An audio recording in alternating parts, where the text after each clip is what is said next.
Kemudian untuk pertanyaan selanjutnya dari Ucil Saputra.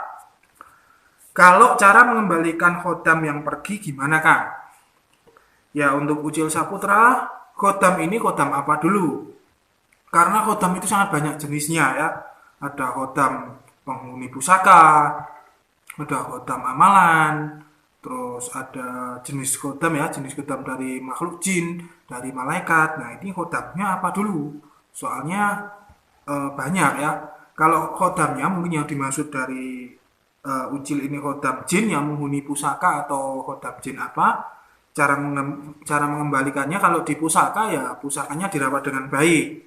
Pusakanya dirawat, bagaimana cara merawatnya itu tergantung dari mungkin warisan. Kalau pusaka warisan itu biasanya diwariskan, bagaimana cara merawatnya itu ada. Setiap pusaka biasanya sendiri-sendiri ya. Itu kalau dirawat nanti kodamnya akan kembali atau mungkin tidak pergi seperti itu. Terus kalau kodam jin yang lain itu mungkin dari apa ya mantra atau apa kan ada itu mantra yang berkodam jin itu ada. Nah itu mantranya dibaca kembali. Silahkan dibaca atau diritualkan kembali, diritualkan agar si kodam itu kembali lagi seperti itu. Terus kalau kodamnya malaikat itu nggak bisa, kita nggak bisa mengontrol yang namanya kodam malaikat karena kodam malaikat itu adalah hak prerogatif Allah Subhanahu wa taala. Kita contohnya begini. Kita membaca sebuah asma, amalan atau apa ya, atau apa itu, pokoknya amalan yang bernuansakan hikmah, ilmu hikmah.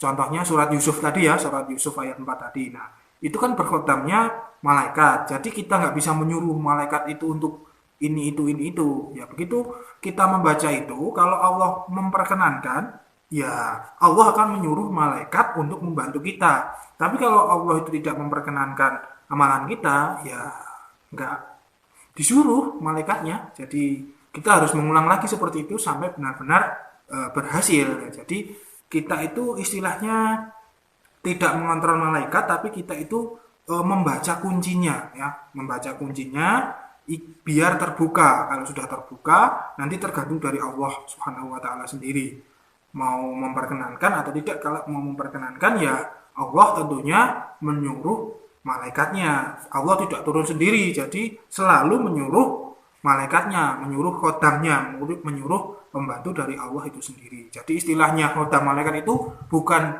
malaikat menjadi pembantu kita, tapi malaikat itu menjadi pembantunya Allah Subhanahu wa taala. Kita hanya membuka pintunya saja, membuka kuncinya saja, seperti itu.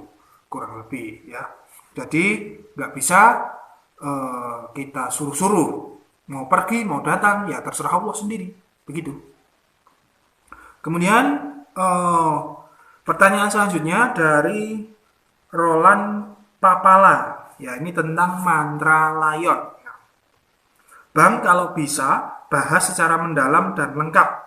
Aku mau jadi murid abang. Salam dari Ambon, suku Buton. Ya, salam kembali dari kami ya, dari Spiritual 21 untuk Bang Roland Papala dan dari warga Ambon di sana, dari suku Buton. Kami mengucapkan terima kasih telah menyimak video-video dari kami. Semoga bermanfaat bagi Anda.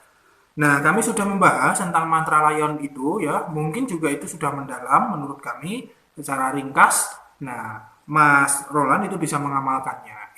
Tapi itu dari suku Jawa ya, dari suku Jawa. Tapi boleh dari suku lain mengamalkan amalan dari suku Jawa itu nggak masalah ya. Karena istilahnya itu adalah doa. Jadi mau berbahasa apapun boleh. Bahkan kalau ilmu hikmah sendiri malah berbahasa Arab itu. Berbahasa Arab kita amalkan, kita orang Indonesia juga mengamalkan amalan berbahasa Arab. Jadi sama saja. Dan untuk menjadi murid kami itu ya gini, tidak usah menjadi murid. Kita sama-sama belajar saja. Kami yang sudah mungkin diberikan pengetahuan sedikit oleh Allah, kami bagikan lewat video ini. Nanti silahkan pemirsa sekalian itu menyimak, dan kalau mungkin sekiranya mampu untuk dilakukan ya silahkan dilakukan. Kalau tidak ya jadikan pengetahuan. Seperti itu aja, gampang, nggak usah menjadi murid ya gitu. Pokoknya nyimak aja video dari kami itu. Kami bukan istilahnya bukan perguruan atau apa, bukan ya. Begitu ya. Jadi nggak usah jadi murid lah. Pokoknya simak video yang kiranya baik diambil, kalau nggak baik ya nggak usah. Jadikan pengetahuan atau mungkin kalau berkenan ingin mengamalkan ya silahkan diamalkan. Kalau nggak paham ya silahkan tanya. Insya Allah saya jawab begitu aja. Kemudian pertanyaan selanjutnya dari Yohana Melia. Sedotan pertama Mas berhasil, tapi yang kedua dan seterusnya udah enggak. Gimana ya biar terus gitu? Ya ini tentang ilmu merubah rasa rokok ya dari Yohana Melia. Eh, Sedotan pertama berhasil, kemudian kedua dan seterusnya enggak berhasil itu gimana? Nah ini eh, bisa nanti bertanya sama rekan-rekan yang sudah membuktikan yang sekiranya merokok ya, yang itu apa teman-teman itu yang merokok kan sudah banyak berhasil. Bisa tanya kok bisa berhasil. Tapi dari kami menyarankan begini, kami jelaskan sedikit bahwa ilmu merubah rasa rokok ini adalah ilmu sugesti ya, ilmu sugesti dan ditambah dengan doa surat Al-Ikhlas. Jadi akan lebih mendorong sugesti kita lebih mantap lagi.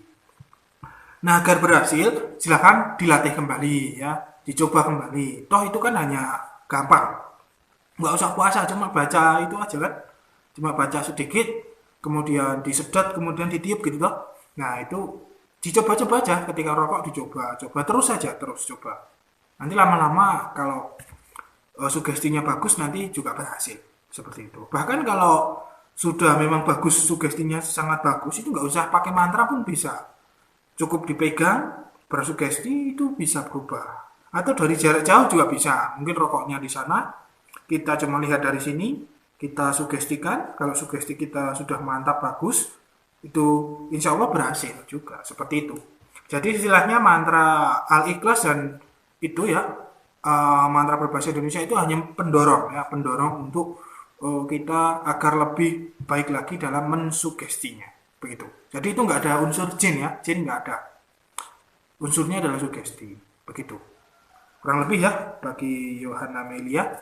Nah mungkin cukup itu dulu pemirsa pertanyaan yang bisa kami jawab. Insya Allah kami sambung kembali di pertanyaan-pertanyaan berikutnya dan semoga ini tadi bermanfaat bagi pemirsa sekalian dan kurang lebihnya kami mohon maaf yang sebesar-besarnya. Mari kita tutup. Subhanakallahumma wa bihamdika asyhadu an la ilaha illa anta astaghfiruka wa atubu ilaik. Alhamdulillahirabbil alamin. Wabillahi taufiq wal hidayah. Wassalamualaikum warahmatullahi wabarakatuh. Salam spiritual.